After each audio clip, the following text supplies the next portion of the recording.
crucible, a generator of leadership. 2 of the top 5 people in GE's top management come out of that auditing system. So the best companies in the world do take this quite seriously.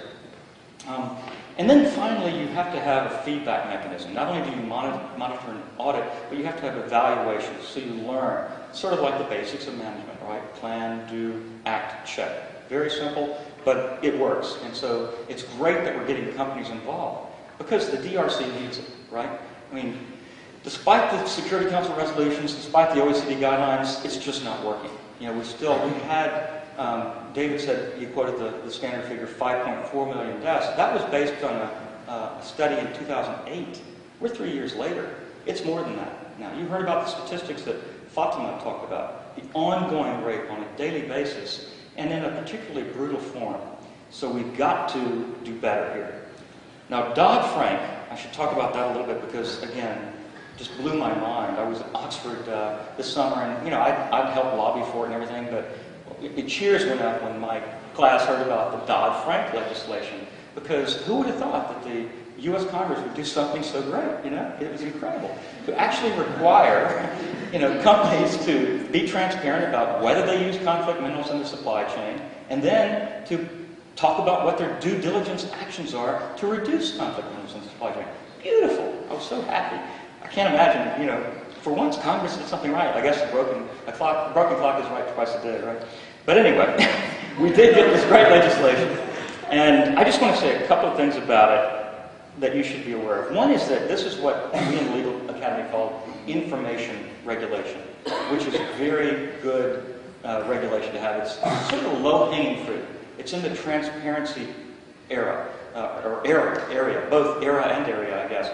Meaning that these are, transparency is in the interest of markets. It's in the interest of investors and consumers. That's why transparency legislation in the CSR, corporate social responsibility area, has been sweeping the world in a lot of contexts. Companies are increasingly either encouraged or sometimes required now in a lot of hard law statutes and judicial and you know, mixed systems. They're required to disclose their social and environmental impact. Around the world, this is happening. Clear legal trend, and that's exciting. The other piece of legislation you heard about probably in Dodd-Frank was implementing publish what you pay. And so companies in the extractive industry also have to publish what they pay as royalties and so forth for minerals. Very, very important piece of legislation because it will, with transparency, you know, help people monitor how revenues are used, especially in corrupt, repressive regimes. So hopefully it will decrease corruption. So that's the goal here, is that with increased transparency about things like bribes and about things like conflict minerals, the market can then see what's going on. And we can have, you know, consumers say, hey, I don't want to be a part of that. Investors can say that. Suppliers can say that. You know, and so there's a possibility that the market will then, you know, segregate between conflict minerals, conflict-free minerals, and minerals of, quote, undetermined status. And it'll gradually reward the companies that are more ethical. Because consumers and citizens don't want to be associated with the sort of atrocities that we've heard about today.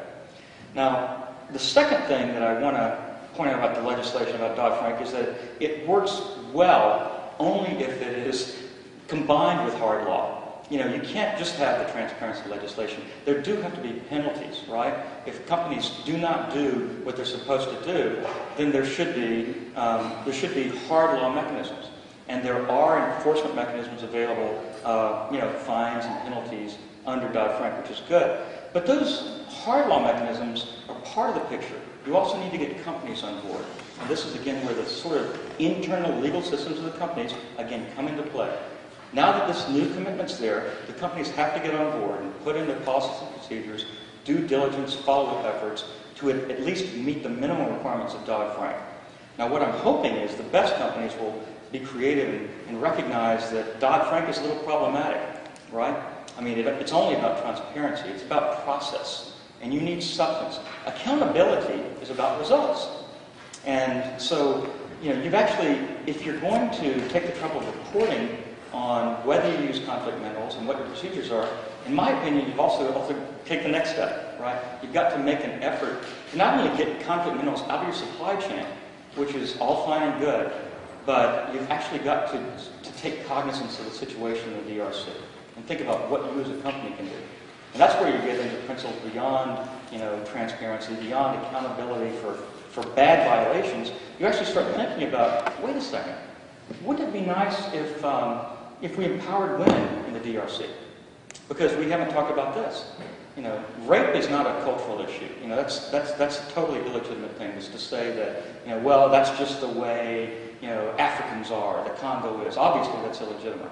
But people do use that argument. They still say that, well, we have to understand female genital mutilation because it's a cultural practice, traditional practice, and so forth. We have to recognize that those are illegitimate arguments, because the people that are on the receiving end, the people on the receiving end of rape or forced labor or slavery rarely think that it's a cultural matter, right? But beyond that, there are some things that are cultural. And frankly, discrimination against women in the Congo is a cultural issue.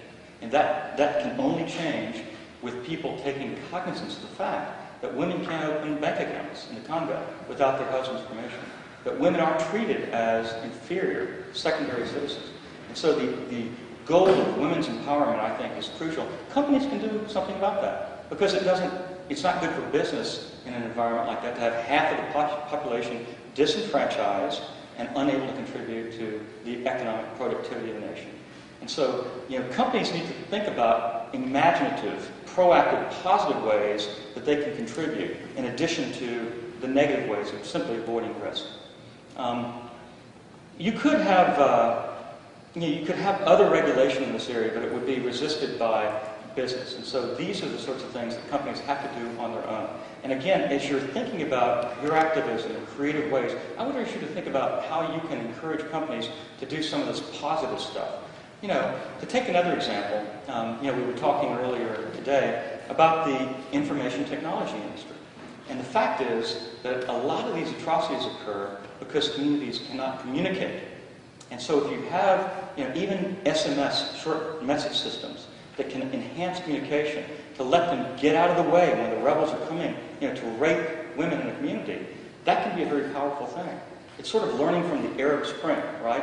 Where you've seen those technologies used in Egypt, in Tunisia, in Syria as defensive to know when the protesters are about to get beaten up, but also as offensive. They can actually use the technologies affirmatively to gather together in an empowered way and get the government on their side, to get people that they trust to protect them and so forth. So that's another sort of just positive thing you may want to consider encouraging companies from Silicon Valley to do. Is to, maybe as a voluntary community investment, philanthropic measure, invest in the Congo to help build out the infrastructure there. Companies are reluctant to spend money, but if they see a market, they may do it. And really, the Congo really is one of the untapped markets for legitimate business in the world. Now, one other thing, and the final thing I'll say about Dodd-Frank, is that its focus is on conflict-free diamonds, right? Not diamonds, but minerals. Diamonds are actually not as important as they used to be in this conflict. They're still one of the conflict minerals, but as we've heard, the 3 T's, tungsten, tantalum or coltan, and gold and tin are the main conflict minerals today. But I am concerned about this unintended consequence of the de facto ban, right? I think that, and this is why NGOs are split about this, it's why some companies are split about it. The Dodd-Frank bill, in looking for conflict-free minerals, does not contemplate, it was never intended to say, we're going to not do business in the Congo. We're not going to do business in Africa, because that would be racist, right? But I'm afraid that's what's happening. It's starting to happen. And so we really do need to take cognizance of this reality. There could be this important and perverse consequence of having a de facto ban. And that is significant. No one's mentioned how many artisanal miners there are, but there are between 750,000 and 2 million artisanal miners in the Congo. And then the networks, according to the World Bank and other figures, the extended networks are 10 million. So that's a significant part. It's 16% of the entire country's population. So I'm very concerned. It's not that we would ideally want people to work in these backbreaking locations that involve slave labor and forced labor a lot of times. But the reality is that that's where the country is. That is reality.